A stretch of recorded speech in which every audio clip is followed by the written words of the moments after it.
Tonight, we welcome Tzipi Hotovely, the first female Israeli ambassador to the UK. The ambassador took up her position in 2020, and prior to that, she was a minister in the Netanyahu Government. The ambassador is going to speak for roughly 10 minutes, and then she's going to join me on stage, and I'm going to get the conversation going, and then as soon as I can, I'm going to open up to questions from you. The ambassador has said she wants to take as many questions as possible on as many topics as possible, but I must ask you that you don't use your phones for photos or video recording, otherwise we'll have to ask you to leave. There will be a video of this event and it will go up online in due course. Without any further ado, the Israeli ambassador.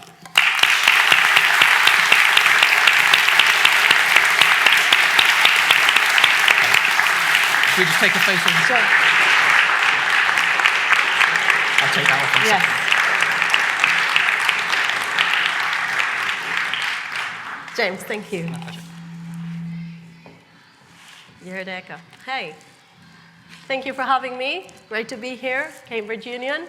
I'm very honored. I would like to thank James again for hosting me here. It's such a great honor to get such a great welcome and such a great music. Music of democracy, music of freedom of speech. We're very happy to have dialogue and hold dialogue with everyone.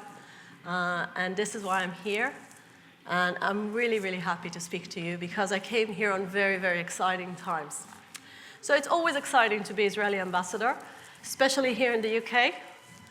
But I really came on a unique time. And before I was posted here, many people asked me, what are you going to do? Many ambassadors focus on trade. Some ambassadors do more cultural things. And I said, I'm fortunate to be probably the first ambassador that part of the main issues on the agenda will be to promote peace. Now, you're probably laughing out there and saying, how is she promoting peace? Well, the answer is, I was fortunate to arrive here in one of the most important historic moments between Israel and the Arab world, when the Abraham Accords were signed. I'm sure you all heard about the Abraham Accords, but this is my privilege to share with you a little bit of behind the scenes of this great historic moment. So when I came to the UK, who was the first person I spoke to? Was it the British ambassador? Was it, I don't know, someone from the Foreign Office? Well, probably it was someone from the protocol. But actually, the first person I outreached to when I arrived to London was the UAE ambassador, the Egyptian ambassador, the Jordanian ambassador, Bahraini ambassador, and then later on the Moroccan ambassador. So some of those ambassadors are our old friends from former peace agreements that Israel signed in the past, and some of them are fresh new friends. So how did it happen? How did this amazing shift happen in the Middle East? Let's go back to the history. 1948, Israel is established after the partition plan was rejected by the Arab world. Israel is being attacked by 7 Arab nations. Israel is not welcomed in the Middle East. But Israel is surviving, Israel is thriving, and since the establishment of Israel, there is one thing more important than anything that Israeli leaders are trying to achieve: peace with our neighbors. We realize that as a very tiny country, just to explain how tiny we are smaller than Wales. So just imagine the map. I mean, everyone is thinking about Israel as this very, very important power, but it's still important to remember the proportion, the size. It's a very, very tiny country. And knowing our borders, knowing the fact we're such a small country, we always wanted to integrate. We always wanted to have global cooperation. And even today, the fact that Israel is a strong economy is thanks to the fact we have global ties around the world. So all our leaders are trying to reach out for peace. And in 1978, an historic moment happens. Menachem Begin, the first Israeli prime minister to sign a peace agreement. And why I'm sharing with you this historic moment? Because many times people don't know the dynamics of a peace process. How does it work? Some people think it's because you have international pressure. But let me share with you a very special moment I had when I was in Israeli parliament. As you all know, I served in Israeli parliament for 11 years. And one of the greatest moments was when we celebrated 40 years of the historic peace agreement with Egypt. The Egyptian ambassador was coming to shake my hand, and he said, Mrs. Hotovely, do you remember this great moment when Sadat arrived to Israel? Do you remember, how did it feel? And I said, I'm afraid not. I wasn't born yet. and the truth is, I was baby. I was just a baby. And I said to him, for me, peace with the Arab world was a reality since the very first moment I was born. And then later on, it continued. In 1994, Prime Minister Yitzhak Rabin is achieving peace with our neighbor Jordan. And later on, we continue. Over 30 years, we try to achieve ongoing peace process with our neighbors, the Palestinians. And then back just a year ago, a breakthrough with the Arab world again. You need to understand something. As UK citizens, I don't know if some people here are from all around the world, but you can't even imagine the idea that there are some places in the world you can't travel to. So myself, I couldn't travel to Dubai. I couldn't go to Expo Dubai unless the Abraham Accords happened. I couldn't travel to many places in the Arab world. And now it's a reality. Over 250,000 Israelis visited UAE just since the peace agreement was signed. So think how amazing it is. The fact that a place that most of Israelis could have just imagined how it looks, they couldn't really experience it, now has become a reality. And it's not just about tourism. So I told you the first people I outreached were the Arab ambassadors, and we started having a dialogue about how we see the future of the region. And what made it happen? I told you I will share with you how did this amazing historic moment happen. Of course, it takes brave leaders. Of course, it takes the right momentum in history. But it also takes another thing, to realize who are the real enemies of the Middle East. For many years, people said, well, the main problem, the main issue that destabilizes the Middle East is the Israeli-Palestinian conflict. Since the Arab Spring, everyone realized the reality is totally different. There are radical forces in the Middle East. We would say some of them are led by Iran as a major radical fundamentalist power that is trying to destabilize our entire region and to reach out to nuclear power. And those countries were looking on the region and they said, wait a second, there is this country, Israel, that actually when we cooperate with, brings us to better places. So when we speak about cooperation, we don't speak just about tourism, as I said. We don't speak about just the fact it's people-to-people kind of peace. We speak about something much deeper. We speak about research and development. Israel just signed, listen to this number, 300 million shekel R&D fund between us and the UAE, and together with what we're doing with Bahrain and Morocco. This is probably the most speeding-going bilateral relations we ever had. We signed over 17 bilateral agreements. This is incredible. And we keep on doing it. So I can tell you that last Hanukkah, I was doing candlelighting with my Arab colleagues. We called it the Abraham Accords, very special candlelighting, because we think like together, when we're doing this, we're bringing more peace and prosperity to our region. So we see those stepstones in history. And I must say that as a mother, I'm thinking about the opportunities my children will have. And I think the opportunities are going bigger to more peaceful region. If we'll know how to cooperate against the radicals, if we will know to address the real problems and the real issues. But there are people out there who are not happy I'm speaking in this room, right? So what is it? What are they shouting and screaming? So one of the things I was wondering, many people are asking me, so if Israel is so good in making peace, if Israel is such a great power that wants to reach out to its neighbors, how come you didn't manage to solve this problem with the Palestinians? So I wanted to listen to what the people, those protesters, some of them are shouting and screaming. So one of the things they've been shouting and screaming is, from the river to the sea, Palestine is free. Did you see the map of the Middle East? What basically does it mean from the river to the sea? Basically, it means you take out Israel, you destroy it, don't let it exist, and this is the solution. So some people, I think they're so, I would say, following the music, they forgot to listen to the words. And the words are very important here. The people out there are not screaming, let's have peace. They're not screaming, let's negotiate. They're not screaming something that is practical. Basically what they're saying, Israel shouldn't exist. And I think this is very radical. I think this is something they wouldn't have offered on any other country in the world. You never hear about any other country in the world that it shouldn't exist. This is something that is really outrageous. And I think some people, when they're trying to support the idea of peace, they forget that by supporting those voices that basically speak about no Israel, they're not, supporting any peace process. What they're really doing is they're going against the only Jewish country in the world. And I think this is what's so problematic about that. So speaking about the Israeli-Palestinian conflict, and again, everyone knows my biography, but I'm a diplomat.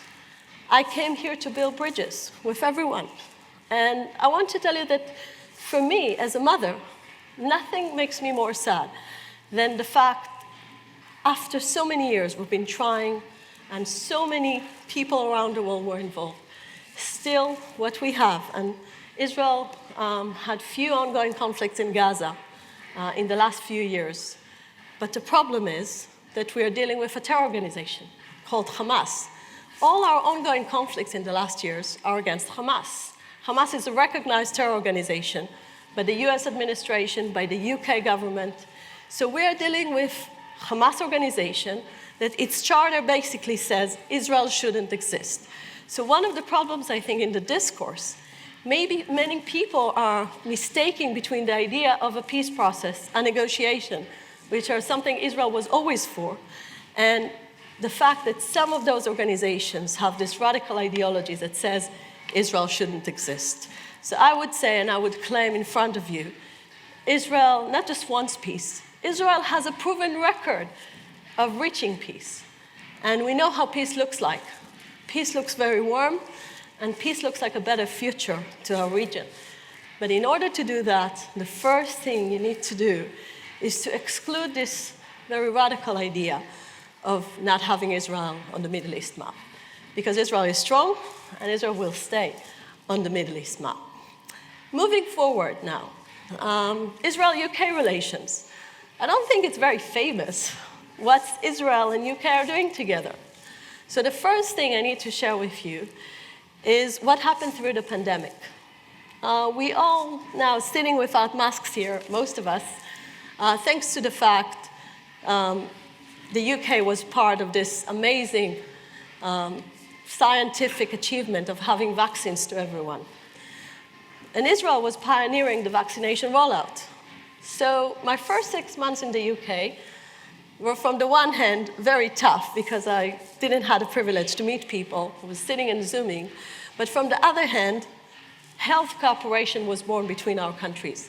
And what we realized, there is so much to do on a global level and also in sharing practices on health issues. So I'm very proud to say Israel is partnering the UK on health issues, helping the NHS while sharing your practices on science and technology and helping our health system. And this is part of a strong pillar that was born thanks to, I would say, this cooperation, even though the pandemic itself was a very unfortunate times to all of us. The second pillar is security. I don't know how many of you know, but we have the strongest dialogue with the British authorities. Just this week, I'm hosting security delegation on the highest level. And when we speak about security, we're speaking about saving lives. So Israel and the UK are saving lives together. And together we are preventing terror attacks and many things regards to the enemies of the UK and Israel. The second thing that is important to mention, that the UK is our third trade partner. So for us, maybe the most important thing whether Brexit or not, is to make our ties, our economic ties, even stronger. So doing economy, health, trade, and peace is quite a lot on my table. And I enjoy very much doing that. So I'm very happy to be here, very happy to represent Israel, this very respectful place, and honored. And I'm very happy you came to listen. Now I'm very open to your questions. Please.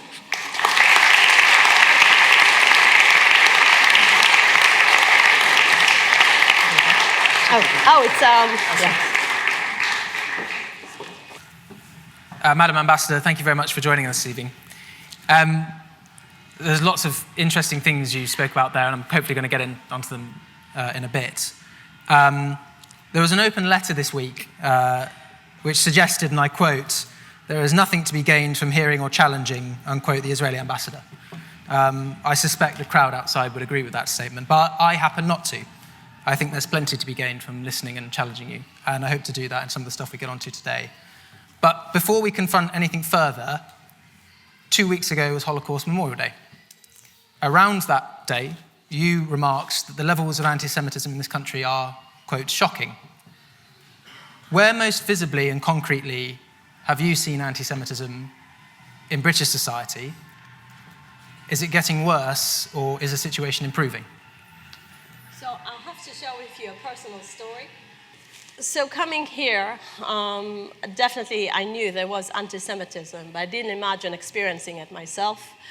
But during the last May, when Israel was in the middle of a military operation, basically protecting our people from rockets being fired on Israeli population from Gaza, the streets of London were really full of people that didn't just protest against Israel, but actually used this as an opportunity to, bring out really ugly anti-Semitism to the streets of London. And one of the hardest moments was the fact my husband was driving with our daughter, and they were surrounded by a convoy of cars, and they realized they are surrounded by people shouting and screaming, "We're going to kill you, we're going to rape your girls," something really, really repulsive. And I'm very happy that the British government was very clear about investigating whoever needs to being charged for what he said for those hate crimes. So the British government is very serious about it, but just seeing it myself in the streets of London was very shocking. And it was just on Holocaust Memorial Day that we had this horrible footage that was published of two people. It was in a neighborhood in London that they looked very Jewish, and they were attacked just for being Jewish. So those kind of things really make me think how much we need to do more in order to, really make sure that every Jew around the world will be safe. So I'm afraid we still have a lot of work to do on this, together with educational projects. And I must say that the Secretary of Education here, Nadim Zahawi, was very clear about fighting all those horrible things we've seen, and by encouraging people to really learn the history, by going to Auschwitz as his first visit. And have you met with the leader of the opposition? Yes. As well? And I suppose that's heartening that both the government and Her Majesty's opposition are fairly united on that point. Of course. Thank you. I mean, we hosted a fascinating panel to commemorate Holocaust Memorial Day last week, which we're very proud of. I want to pick up something you remarked on in your opening address there, which is there's lots of people who are very, very angry about you being here today. There's people boycotting the event. I've had petitions and complaints for me inviting you here. And there's obviously some people outside. People can't fall asleep like that, isn't it? So it's really good. Well, you can't go out to save this war. You started to make quite an interesting point, and so I just wanted to ask the question to you again. Why do you think they're specifically protesting, and specifically protesting a free speech society? Well, the truth is, I've been asking myself for a while. All Israeli ambassadors, unfortunately, got this kind of welcome, so it's not personal for me as being myself, but it's really the flag behind me, the Israeli flag, that virtual, yes, the idea of me representing the state of Israel. And one of the things I really wonder, and this is something we all should ask ourselves, how come any other ambassador, and I was just asking you this over lunch, did you invite here ambassadors that the countries have a policy who's controversial? You said, of course. And I asked you, did you see anything like that? You said no. So the Israeli ambassador historically is the only ambassador that gets this kind of welcome. And the people that are surrounding here, all the people keeping me safe, is because it looks like the Israeli ambassador is always under some danger, because something that Israel is for these people, I would say it goes all the way to the idea that Israel shouldn't exist. And this is a very radical idea that we all need to fight. Because it's one thing to criticize policy, and believe me, the biggest criticizers of Israeli policy are Israelis. As someone that spent so many years in public service, like politics, like now in diplomacy, Israelis always will be critical, will always say, you need to improve. So it's not like we don't know to criticize ourselves, and we're very open to international criticism. But this is not about criticism. I really think this is where the borderline goes between the idea of silencing someone. It's not like they're saying we don't like what she's saying. Basically, when I went to LSE, they were trying to prevent me from speaking. So this is a totally different level of, silencing and making sure that the debate won't be sound. And I'm very proud of this institution, like any other British institution, that will open it to a real debate and a dialogue, not silencing people. Yeah. You were suggesting there that there is something to do with actual concrete policies, and that's very different from perhaps what's going on outside. So I want to pick you up on some of that stuff, if I may. The concrete policies of the Israeli state. The Palestinian ambassador, Hassam Zonlot, was here last term, and he said that Palestinians, like any other humans, desire liberty and their rights. He said there were two options to achieve this, basically. Either Palestinian states with self-determination and its own autonomy, or equal rights for Palestinians under the law in Israel. Which of the two solutions would you prefer? First of all, I'm very happy that you hosted here the Palestinian ambassador, and you can hear with his own words what he thinks as the vision for the future. The only problem is the Palestinian ambassador at the moment doesn't represent 50% of the Palestinian population, which are the people of Gaza. And the people of Gaza would say that none of those solutions is an option. So personally, as someone who promotes peace and supports peace, I think the most important thing is to sit and have a dialogue and a direct negotiation, because you can't really reach this achievement without having a direct negotiation. Never in the history of any conflict you could have reached a peace between two people in a conflict without having direct negotiation. Now, one of the problems is, no matter who is the prime minister, no matter who is the Israeli government, no matter what's the offer on the table, from 2014, the leadership, the official leadership of the Palestinians refused to come and sit and negotiate without preconditions with the Israelis. And the result of that is, unfortunately, we can't really move forward.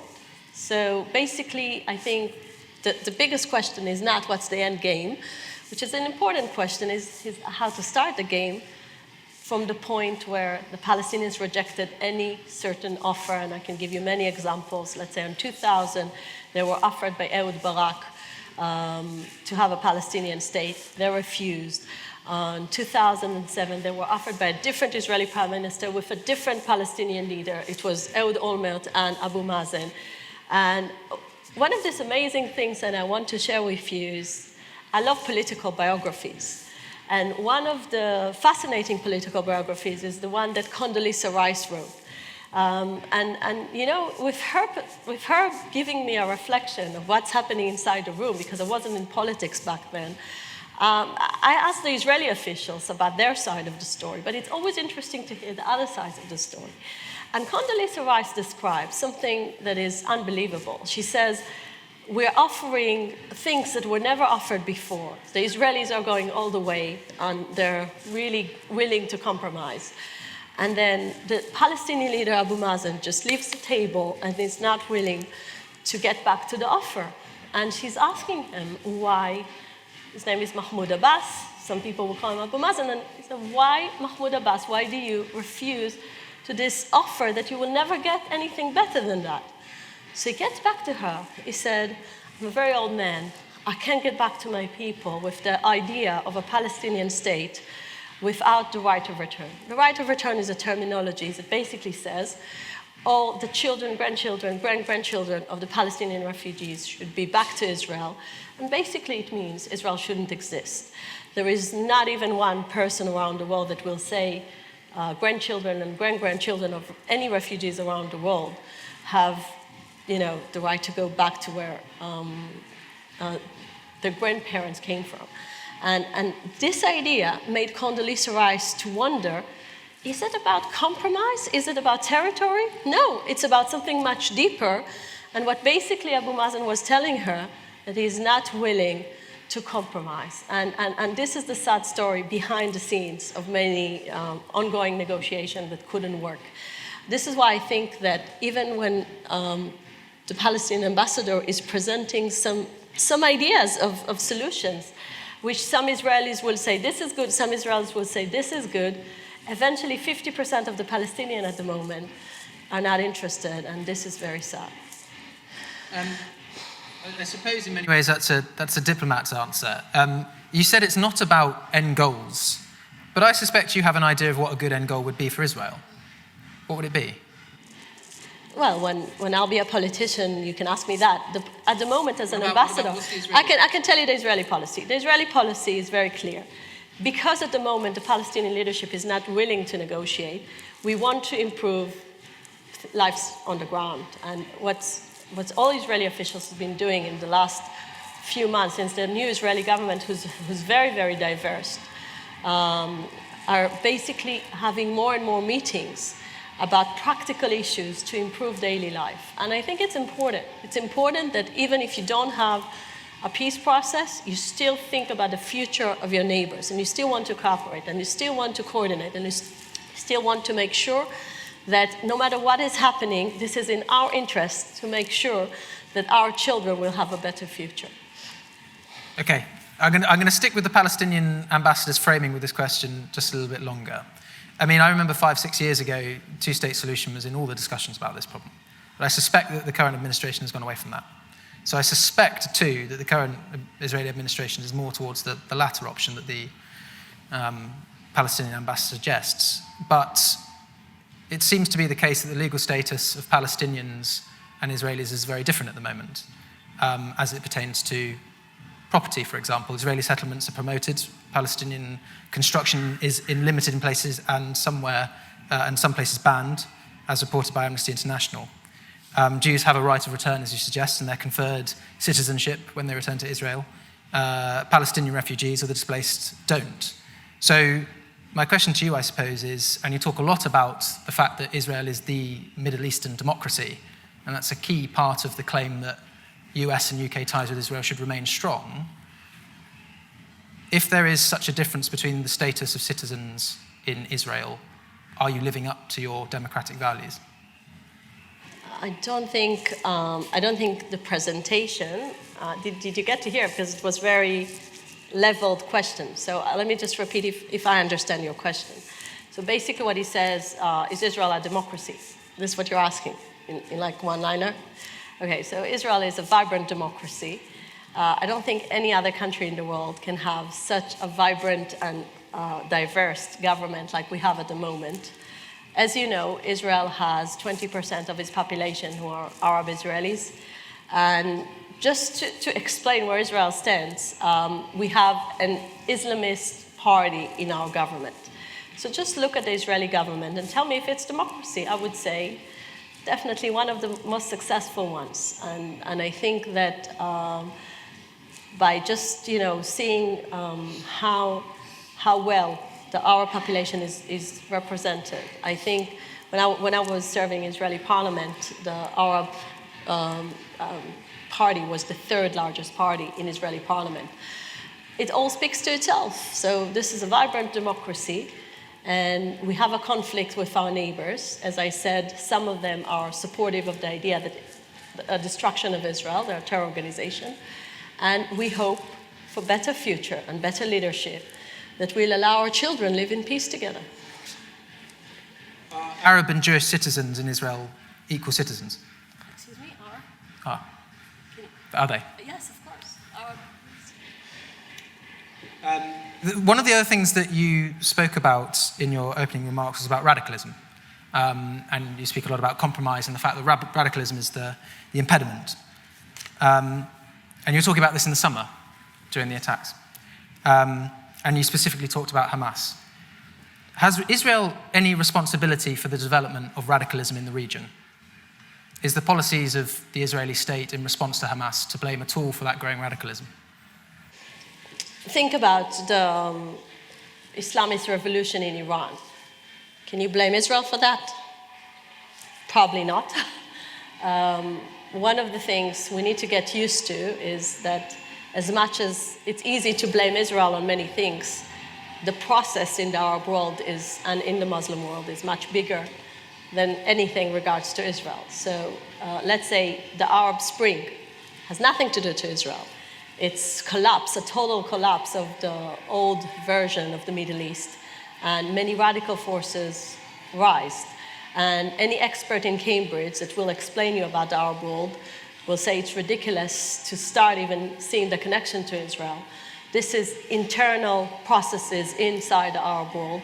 And I'm glad to say not all Arab countries want to go with the radicals. Many of them want to build a new coalition with the moderates in the region. And part of this new coalition is Israel. And I'm very proud of that. So we shouldn't be, I would say, pessimistic about the region, because I think actually the new coalitions are creating more opportunities to better future to the region. And this is why, personally, I'm optimistic, even though I'm not naive. So you need to hold both. Yes. Absolutely. Just with Gaza, do you think over the last 5 years, say, that the Israeli government has made any mistakes in how it's responded to the threat? Gaza is a real tragedy. The reason I'm saying that is because in 2005, Israel went through one of the most, I don't know how to describe you, how many Israelis were depressed from the idea that there is no future.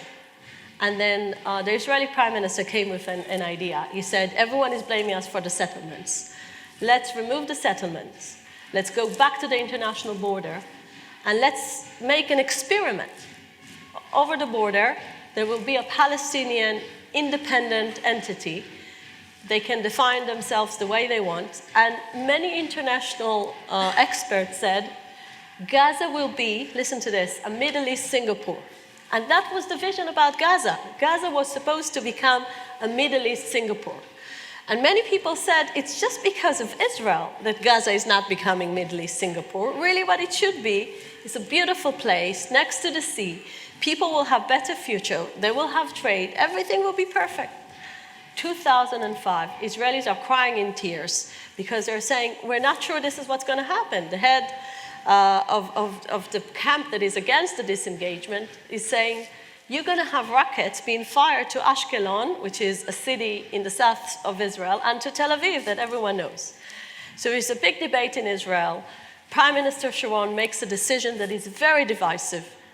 Even in his own party, there is a division around it. So basically, his party falls apart. He's making a whole new party just to make sure that he'll be able politically to make this policy happen. And 2006, elections are happening in the Gaza Strip. The PLO that is representing the Palestinians so far is losing. In a democratic election, being elected by the people of Gaza, Hamas takes control.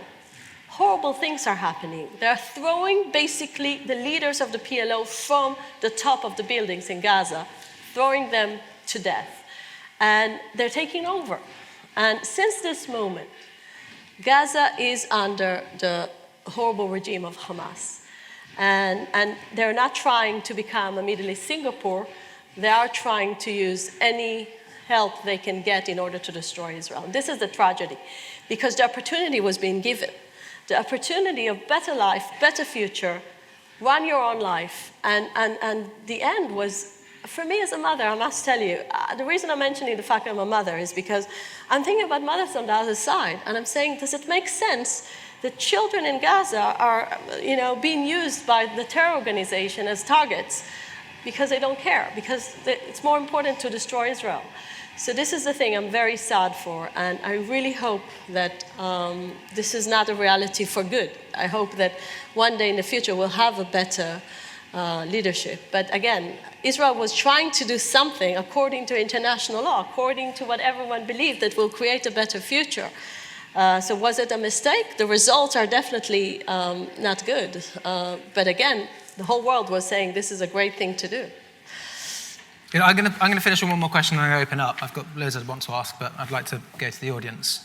And the final point I want to talk about is actually free speech again. I was here for an event last night, actually, which was put on by the Liberal Association, but hosted by us at the Union. And it was a professor, a Cambridge professor, and he was talking about the threat to free speech. And he's of the view that it's very real. And he says one of those issues that demonstrates the thinning ground for free speech is Israel-Palestine. Pro-Israelis are increasingly called racists and colonialists for expressing their pro-Israeli position.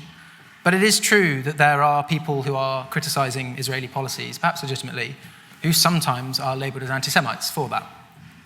So my question to you is, how do we create a space for legitimate discussion about the policies of the Israeli state, either pro-Israeli or critical of Israeli policies? I will give you a tip. So how do you know you're being criticizing policy or you're doing something different? So it's very simple. If you are treating Israel like you would have treated any other country in the world, you criticize, you say, this is not a good policy, this is one thing. If your conclusion from that, Israel shouldn't exist, then you are in a serious problem. And one of the things I think the IRA definition did, when it said anti-Israel is anti-Semitism, it was trying to take double standards about certain issues that you wouldn't apply on other countries. So I don't want to name other countries. Again, I'm a diplomat. But the reason I'm saying that, everyone has in mind some countries it doesn't agree with its policies. There are many countries out there don't keep human rights, that have serious problems with the values, that, regimes that do things that you as Western democracy can't agree with everything that is done. But when it comes to criticism, you wouldn't say that then the whole country is like based in a scene or something like that. You would say, we don't agree with the regime, we don't agree with the policy. It's very specific. So with Israel, it's becoming Israel is evil. I think this is the main difference. Most of the people won't call any country in the world evil. And this is a label that only being used to the Jewish state, which is the only Jewish state in the world. And this is why I think sometimes borders being crossed when it comes to legitimate criticism and labeling a country in a way that delegitimizes it. I mean, I think this institution symbolizes respect for disagreement, but how do we get to a situation where we have less of that and more of what we're doing here? Do you have a view on that? This is the government of Britain to make decisions about freedom of speech in campuses. We're for freedom of speech. We have no problem with people making demonstrations. It's part of the rights in any democratic place. I don't know, I've seen so many. I participated myself in many demonstrations as a young child against Israeli policies. I used to feel like this is part of, doing my obligation as a citizen. So I'm not against protesters. I do think freedom of speech is being kept very respectfully in this building. I'll leave you there. I'd like to go to some audience questions now. The first question was here, so I'm just going to go at the front, if that's okay. If I may just ask you to say your name, which will be really nice, and maybe just tell me what you learned, like what you study here. Just wait for a mic. Does it work? Yeah, thank you, Ambassador. My name is Uday, and... Your name? Uday, and I'm doing... Uday, yeah. and I'm doing PhD in peace building. So I'm really, really glad that you started with creating peace. You mentioned building bridges, being a mother. Just before I ask my question, I want to remind you that you said, and I'm quoting you, this land is all of it ours. Palestinians are without history.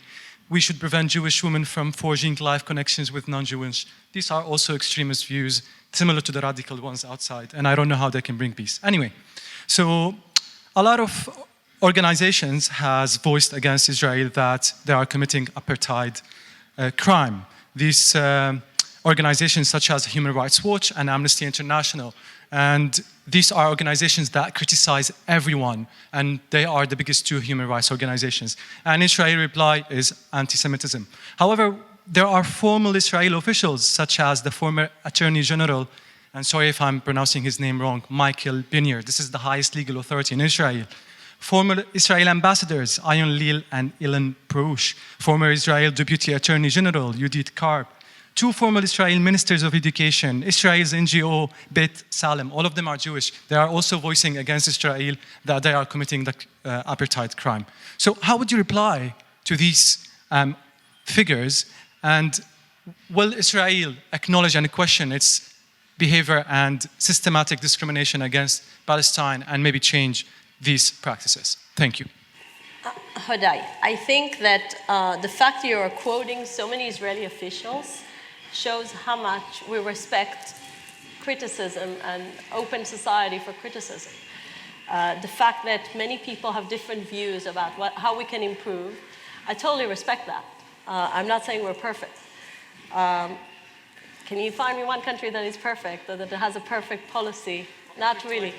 No, I mean, what I'm trying to say is the fact you're not perfect doesn't mean you're discriminating.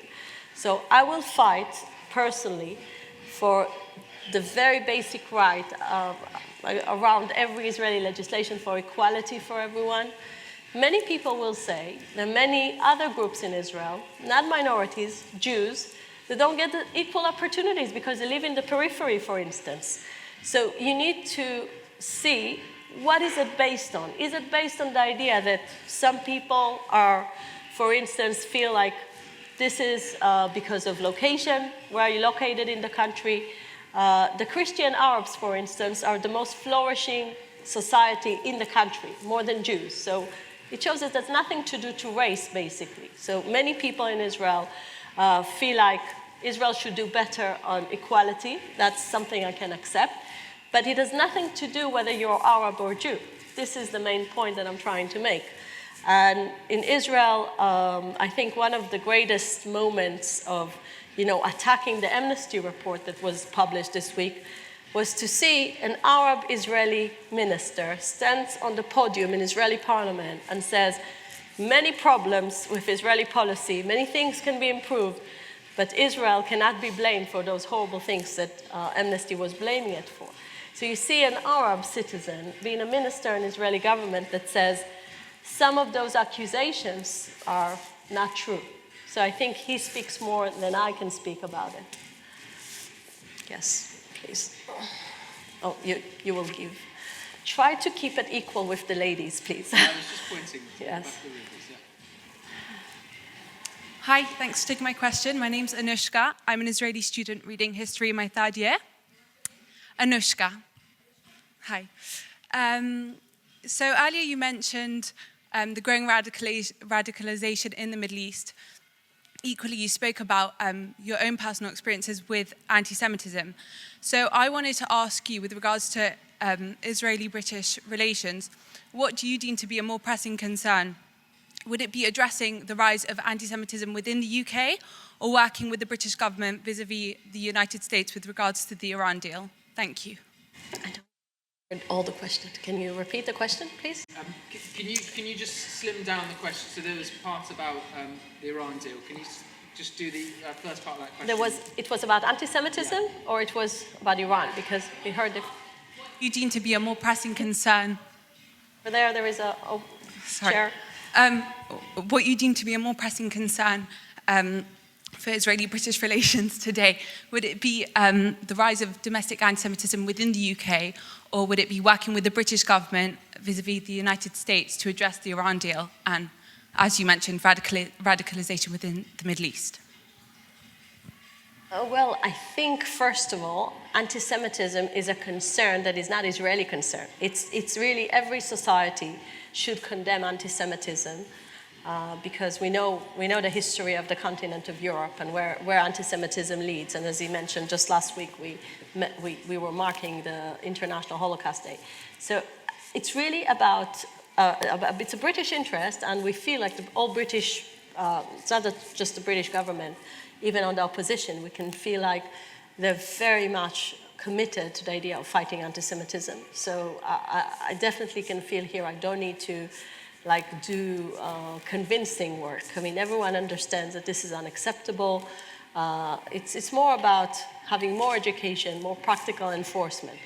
But the Iranian issue, this is something that, again, the UK, the US, we all agree that Iran is a big danger to the region. We all agree that it destabilized the region, and we need to make sure that the nuclear program won't reach to the point where it will be too late to stop it. But then we have tactic questions about how to do it, and different administrations have different ideas about it. But if you're asking about the Israeli interest, we define that as our existential threat, the Iranian issue. And this is why it's not on the same level. This is something that is global. This is something that is we definitely feel here in the UK there is a big commitment to fight it. And the cooperation, again, is very strong on a security level. So I see it as two different issues. Thank you. I'm Zoe. I read history in German. I was just going to ask, since you, as quoted earlier, that you believe Palestinians are a people without a history, this is something very similar to what the Russians are saying about the Ukrainians, which is that they have no history that substantively isn't Russian history, that they have no history that stands apart from Russian culture and Russian history. And that is being used as a pretext, obviously, by Russia to incite sentiments that are calling for the dissolution of Ukraine, or at least substantial parts of its territory and their incorporation into Russia. And obviously we've already seen that happen in Crimea. Applying that same logic of the Palestinians not really having enough history and culture to constitute nationhood, would that not mean on your part then that you believe the Palestinians have no right to a state, have no right to nationhood? Or do you believe that there are substantive differences between Ukrainian and Palestinian nationhood that mean you would see Ukraine as nation but Palestine as not one? Or if you see them the same way, would you go against UK-US policy in supporting Russian aggression against Ukraine? Thank you for being here. It's an honor to have you.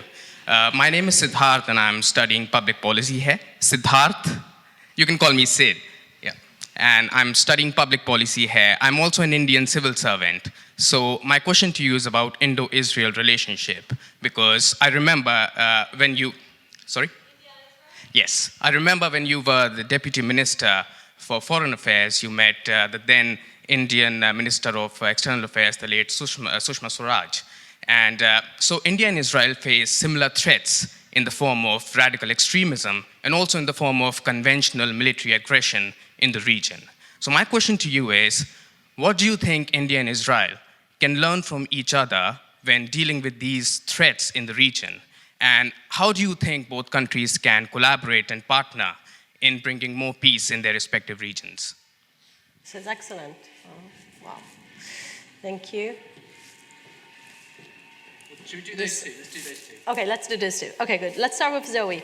So Zoe, basically you asked two questions. If it's okay to break it just into two issues. One, Russia-Ukraine is a major issue at the moment. And then my comments about Palestinian history. Okay, so let's make it into two questions. So let's start with Russia-Ukraine. This is a serious issue that, again, from our side, we really hope we'll find a diplomatic solution. We definitely don't want to see a war. So this is about Russia-Ukraine. I think before we start making any analogies, we need to understand what I said And if there is we can speak about different international reports. If there is something I know, is what I said. So let me just give you a context, because I've been asked about that many times, and I think also the first question was about it. So basically, you're quoting from one of my speeches in Parliament. Now, this is a little bit of cultural context. I was quoting a very famous Israeli poet called Nathan Alterman. Nathan Alterman wrote a beautiful poem about how some of the Arab leaders throughout history tried to erase Jewish history in the land of Israel. And basically, he called the song about King Daud. Basically, it's an Arab version of David the King, who was a very famous Jewish king in Jerusalem. And his point that he was trying to make, don't try to make us a colonialist people, doesn't belong to this land, because we belong to this land and there is thousands of years of Jewish history. And actually, I want to share with you a very special moment I had this morning. I visited the Gniza, the very famous Cambridge Gniza, that is Jewish sacred documents being saved for many years in Cairo.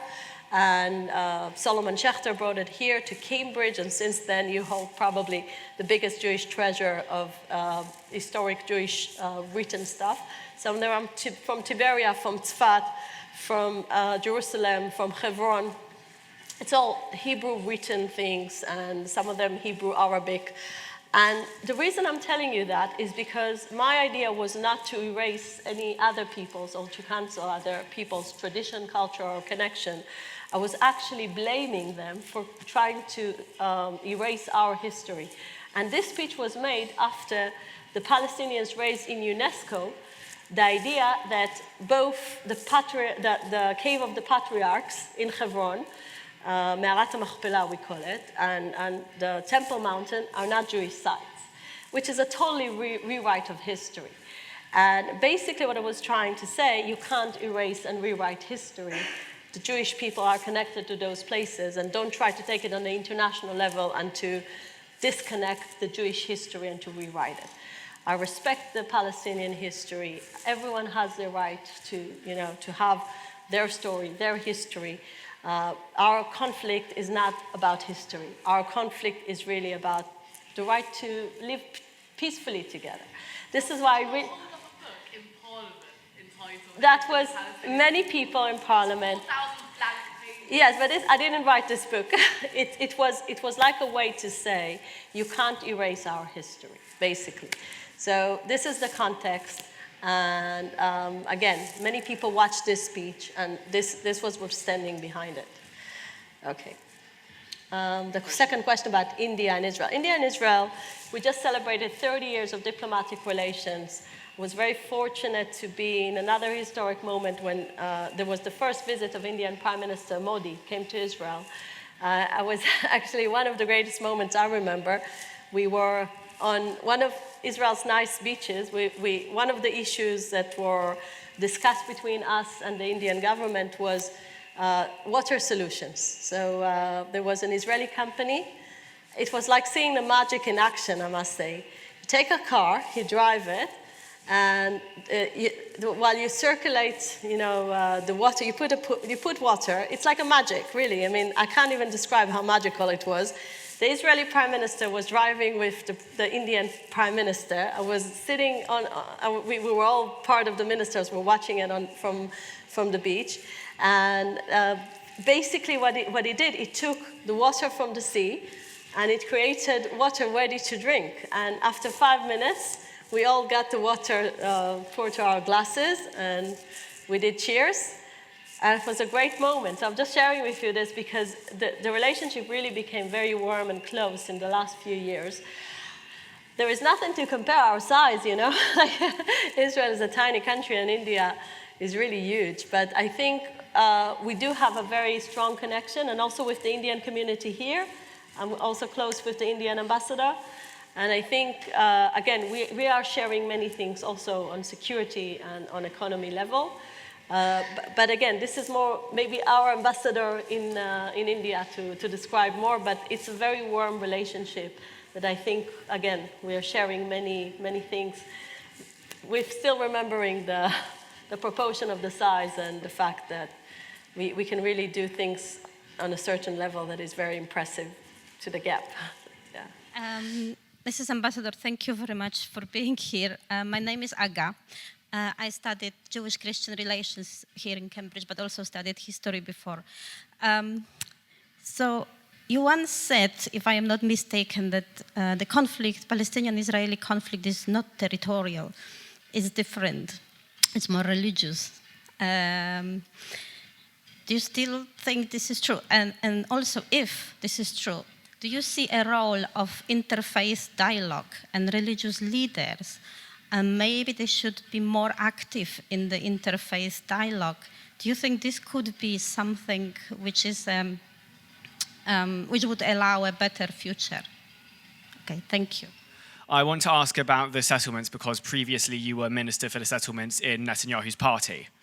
And under the current laws as it is, Israeli, Jewish and Arab citizens in Israel can move to some regions of the West Bank to build homes there and commute freely between areas of the West Bank, some of which were previously under West Bank rule in areas of Israel. And whilst citizens in the West Bank are unable to move freely and live in Israel, and citizens of the West Bank, who are of course not Arab citizens of Israel, do not have Israeli citizenship. Do you believe that should be changed such that citizens of the West Bank who do not have Israeli citizenship could be granted Israeli citizenship and possibly move between the West Bank and Israel freely, not too dissimilar, as I believe one Israeli professor put it, between the current situation that you have between Ireland and Northern Ireland, where a sectarian conflict has been made milder by peace agreements such as the Good Friday Agreement. Thank you for being here.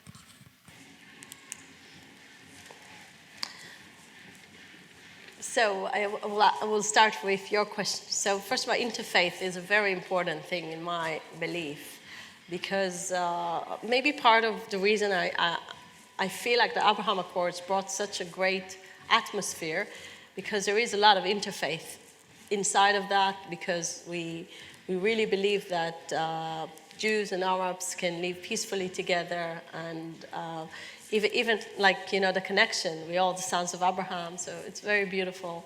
And I think that the idea behind it is really interfaith, and I think that many people in Israel are doing it, interfaith projects. But if we go back to the conflict, so the issue of a territorial conflict, basically what it means in my eyes, that you have certain territory you fight on, and some people will say it's ours, some people will say it's ours, and then eventually you compromise or not, but you know to define what the conflict is about.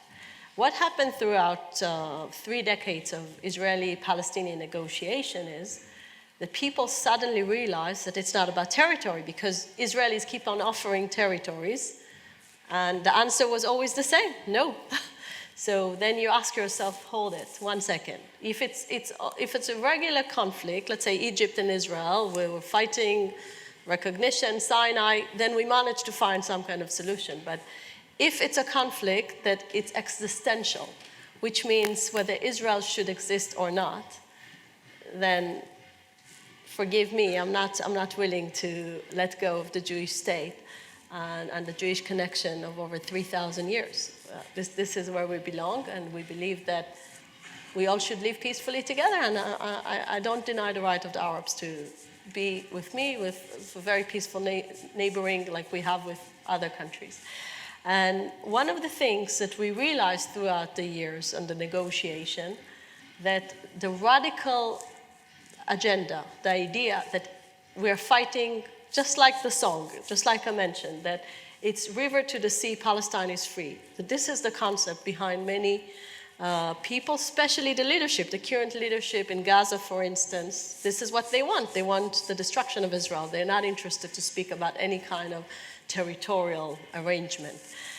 So we need to know what we are facing. When we are facing someone who's speaking about territory, then it's a totally different way to approach than someone who's saying you shouldn't exist. And this is why I wanted to highlight the fact, unfortunately, some of the people are holding the positions that Israel shouldn't exist. So this is really not about settlements or anything else. This is really about 1948, the establishment of Israel. And we need to address what the other side is saying and speaking. But interfaith is welcome, interfaith is important, and I really welcome that. I think you should never give up on the idea that we will live in peace, never. And I think it's in our interests that every mother that has a new child, it's like an Israeli thing. We always say, I wish you will never have to go to a war, you will never be a soldier. And this is the Israeli concept. We don't enjoy fighting, we just have to do it. The second question was about the analogy between the Israeli-Palestinian conflict and the Northern Ireland conflict, right? So I'm trying to learn that. There is a big difference between the conflict in the Middle East and the Northern Ireland British conflict. But basically what you asked me if we can find a solution of like free access. That was your main thing, free access and the idea that people can have Israeli citizenship. The truth is, part of the arrangement at the moment is part of the Palestinian leadership wanted to have their own autonomy. And in the 90s, there was a peace negotiation that throughout the Palestinian authorities, the PLO was being given the governing over certain areas in Judea and Samaria, West Bank. And one of the things that it's important to remember that it was according to their own will. They wanted it this way. They wanted a self-governing. They wanted to have this territory to be divided from Israel. And this is why I think till today, people, when they're asking us questions about equal rights, they need to understand that in a way you can't impose those kind of things. You need to respect the will of the other side.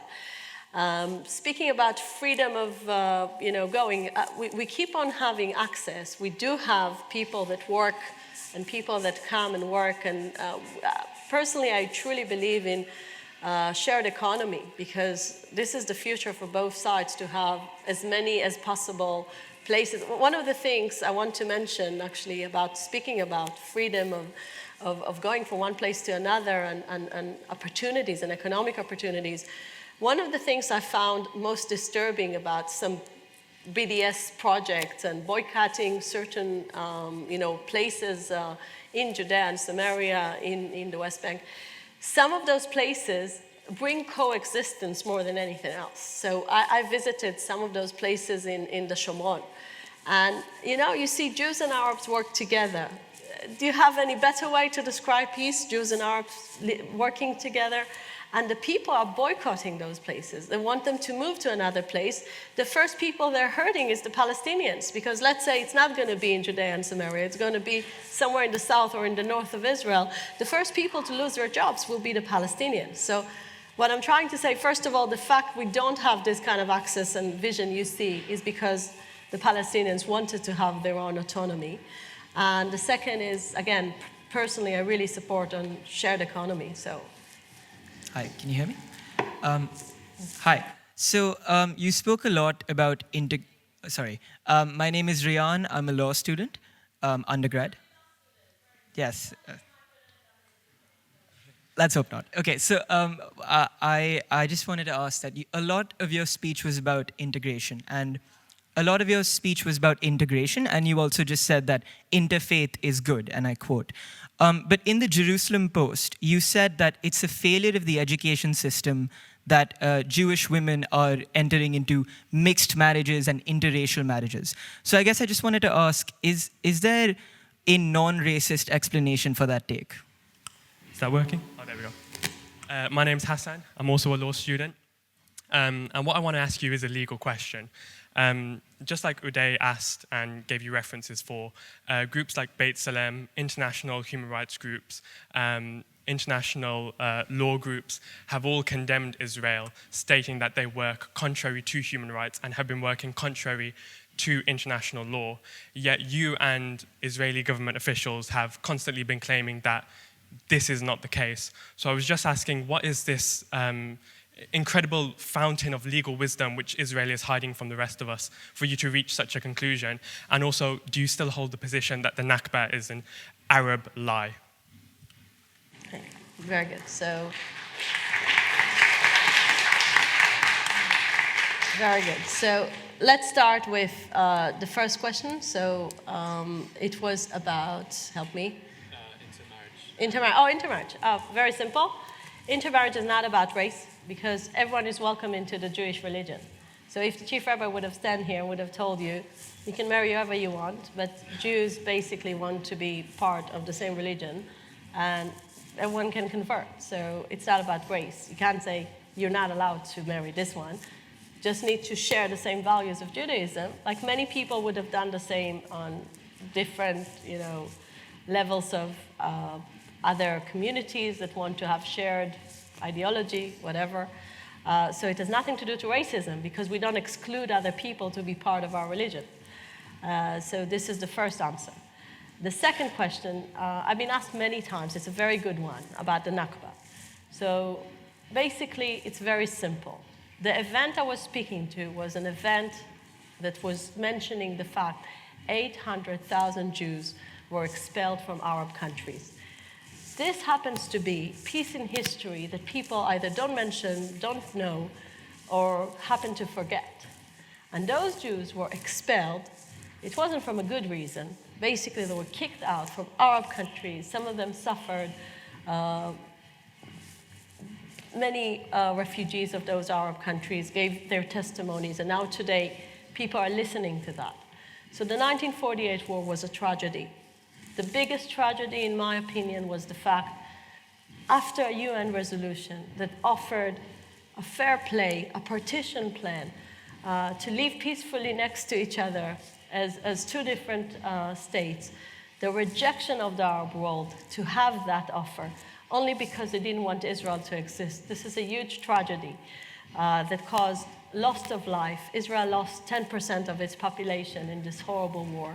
We had to defend ourselves. Again, we were attacked from 7 different armies in the region. Think about it, a small, tiny country. We accepted the partition plan. We said yes to the UN resolution. But unfortunately, our neighbors thought different. So I'm very happy that today, I started my speech from the point it all has changed. We're not in the same point we were in 1948. Thank God, so many other countries in the region realize the fruits of peace are much bigger and the fruits of cooperation are much bigger than the horrors of war. But unfortunately, in 1948, it wasn't the case, and Israel had to defend itself from 7 armies attacking a small entity based basically on, most of it was refugees came from the Holocaust. So this was the reality. So the only point I was trying to make is don't tell it as it was only the Arab story. There was 800,000 Jews were expelled. So tell the whole story and tell the fact that during the war, many people were misplaced. And I think half of the truth is sometimes like not saying the truth. So let's say the whole truth. I think that's probably all we've got time for because the ambassador has to go back to London. Isn't it nice to have the Israeli ambassador and to have a rock concert? Absolutely. It's the soundtrack to your trip to Cambridge. Yeah. I know it took a long time to get in here. I promise it will be quicker to get out. But just before the ambassador leaves, can we all stay seated? Please, can we give the ambassador a huge round of applause for joining us? Thank you very much. It was excellent. Thank you. Such a pleasure. No, absolute pleasure. Do you want to follow me and we'll go out? You follow me and we'll go out?